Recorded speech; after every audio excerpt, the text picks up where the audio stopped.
আমাশার গঙ্গানগরে দুটি হোস্টেলের উদ্বোধন এবং অপর এক হোস্টেলের ভিত্তিপ্রস্তর স্থাপন করলেন জনজাতি কল্যাণ দফতরের মন্ত্রী বিকাশ দেববর্মা। ফিতা কেটে এবং ফলক উন্মোচনের মধ্য দিয়ে গঙ্গানগর ইংরেজি মাধ্যম দ্বাদশ শ্রেণী বিদ্যালয়ের 50 আসন বিশিষ্ট জনজাতি ছাত্রাবাসের উদ্বোধন করলেন জনজাতি কল্যাণ দফতরের মন্ত্রী বিকাশ দেববর্মা।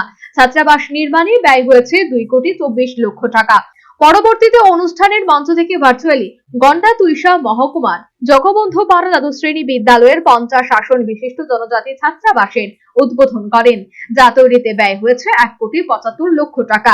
সেই সাথে ভার্চুয়ালি মহারানী কাঞ্চন প্রভা দেবী 100 আসন বিশিষ্ট জনজাতি ছাত্রী আবাসের ভিত্তিপ্রস্তর স্থাপন করেন। তা নির্মাণে ব্যয় ধরা হয়েছে 5,50,00,000 টাকা। এই ছাত্রী আবাসটি গড়ে উঠবে আমবাসা মহকুমা লালছড়ি এলাকায়। অনুষ্ঠানে অন্যান্যদের মধ্যে উপস্থিত ছিলেন বিধায়িকা নন্দিতা দেববর্মা, এমডিসি ভূমিকা নন্দ রিয়াং, এমডিসি বিদ্যুৎ দেববর্মা, জনজাতি কল্যাণ দপ্তরের সচিব ডক্টর কে শশী কুমার সহ অন্যান্যরা। একটা সময় জনজাতিরা শিক্ষা দীক্ষায় পিছিয়ে ছিল, বর্তমানে সরকার তা পূরণ করার বিষয়ে সচেষ্ট এবং জনজাতিরা মূল স্রোতে ফিরছে বলে জানালেন মন্ত্রী বিকাশ দেববর্মা। শিক্ষা দীক্ষার মধ্যে আমরা অনেক পিছিয়ে ছিলাম। এখন আমাদের সরকার আসার পরে আমাদের রাজ্যের মুখ্যমন্ত্রী, জনপ্রিয় মুখ্যমন্ত্রী, জনজাতিদের জন্য যে অসুবিধাগুলি ছিল, আমাদের যে অসুবিধাগুলি এখন আমাদের জনজাতিগুলিও আমরা মূল স্রোতে শিক্ষা দীক্ষা ছাড়া কোনো ভবিষ্যৎ করা যায় না। যে জাতির শিক্ষা দীক্ষার উন্নতি এই জাতি প্রতিষ্ঠিত হয়, তার জন্য শিক্ষা হইল মেইন।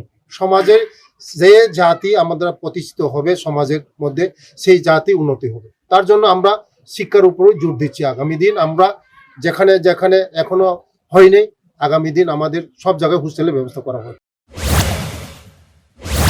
অনুষ্ঠানের মধ্য দিয়ে জনজাতি ছাত্রাবাসে ছাত্রদের হাতে ক্রীড়া সামগ্রী তুলে দেন মন্ত্রী বিকাশ দেববর্মা। অনুষ্ঠান শেষে সাংস্কৃতিক অনুষ্ঠান পরিবেশন করেন বিভিন্ন বিদ্যালয়ের ছাত্রছাত্রীরা। এদিনের এই অনুষ্ঠানে ছাত্রছাত্রীদের উপস্থিতি ছিল চোখে পড়ার মতো। Bureau report, news vanguard.